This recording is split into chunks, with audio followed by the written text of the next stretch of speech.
Hey guys, Kai here from Tic-Tac-Toe, a channel that talks about tech reviews, tutorials, and everything and anything tech. Today we are reviewing the very impressive Huawei Freebuds Pro 2. Now, there are a lot of comparisons already been made for the Huawei Freebuds Pro 2 to the current AirPods Pro.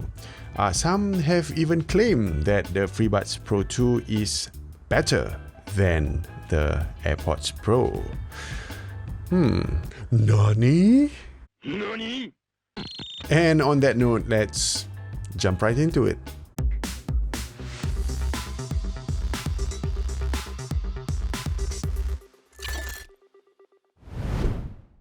Alright, let me say something which caught my eye when I first got the product.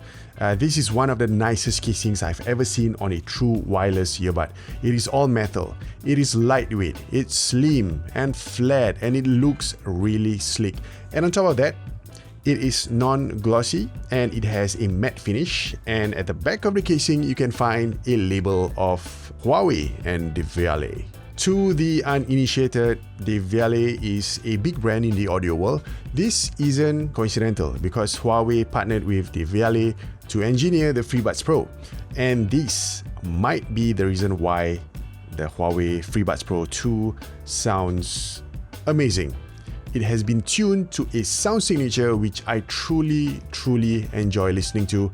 This is my ideal sound signature. Although the EQ seems to have a more of a V-shaped sound signature where the lows and highs are a bit more accentuated, it seems that the mids are also bumped up slightly, but tuned to where it doesn't sound too mid-forward. And without going into too much technicality, I think I'll just say that the sound signature is wonderfully tuned. And comparing this to the current AirPods Pro, I'll gladly say that the Freebuds Pro 2 is the clear winner here.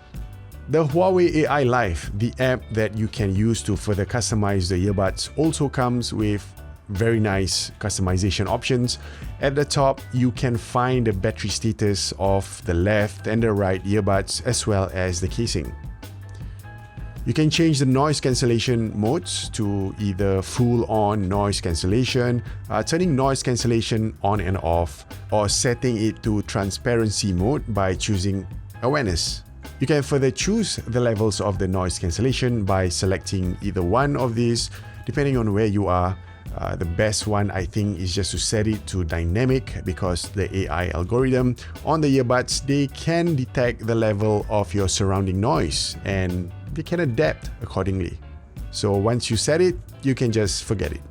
An example of how they can adapt is, say you are in a library where it's mostly silent. The noise cancellation will be at the minimum, so if there's any announcement saying that there's a zombie apocalypse that broke out in the world outside, you would be in the library and you would still be able to listen to the announcement, so you can prepare yourself to defend yourself. The noise cancellation is very impressive too, maybe comparable to the Sony's. I know that's saying a lot. Personally, I think that it has the best noise cancellation in the industry. The Huawei Freebuds Pro comes very close.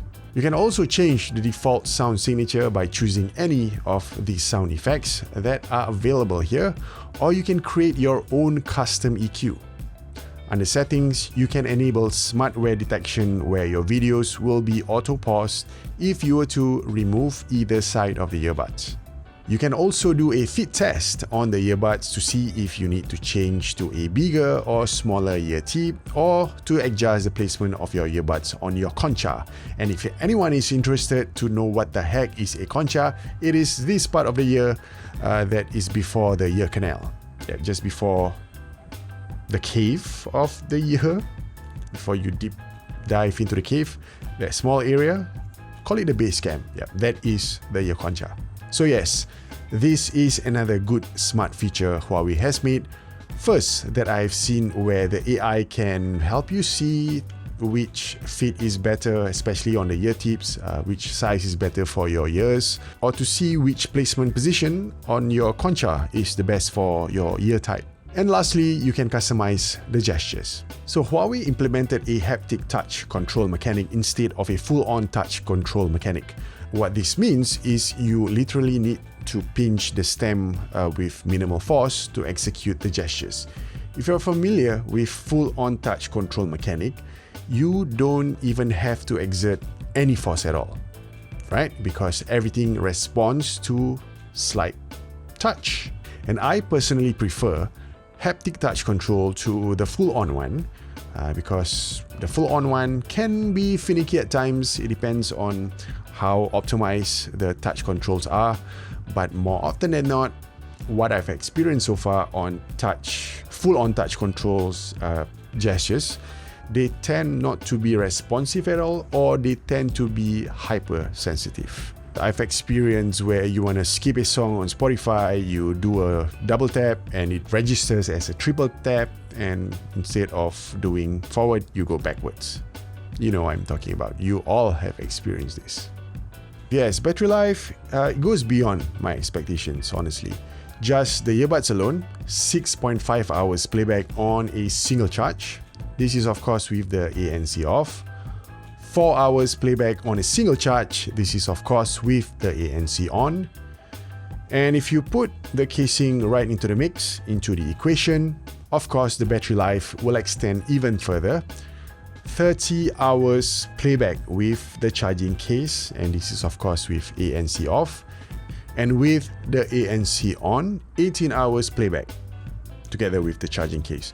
So 18 hours, that's a direct flight to Europe or even the US, right? The only real complaint I have about the product is the casing itself. Look, I love the look and the build of the casing, but it could be even better if there is some flat surface on either the top part of the casing or the bottom part. Why? Because as it is, you cannot prop this casing upright.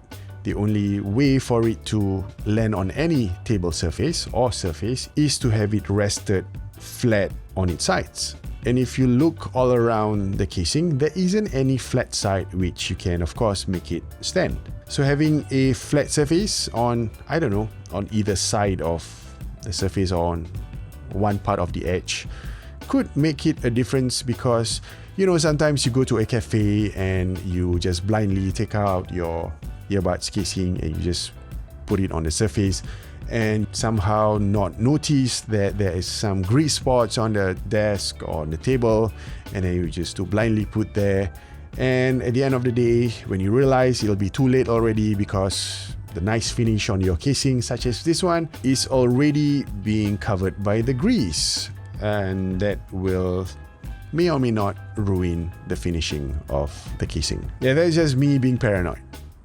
And before I proceed to the verdict, let's have a listen to how the Freebuds Pro sounds like if you were to use it for a virtual call. Alright, this is an audio test, but a rather mic test on the Freebuds Pro 2. So whatever audio that you are listening to comes straight from the mics that's picking up my voice. I'm just going to do a movie code test, the ones that I usually do. Be silent. Keep your forked tongue behind your teeth. I have not bended through fire and death to bend the crooked words with a whittle's word.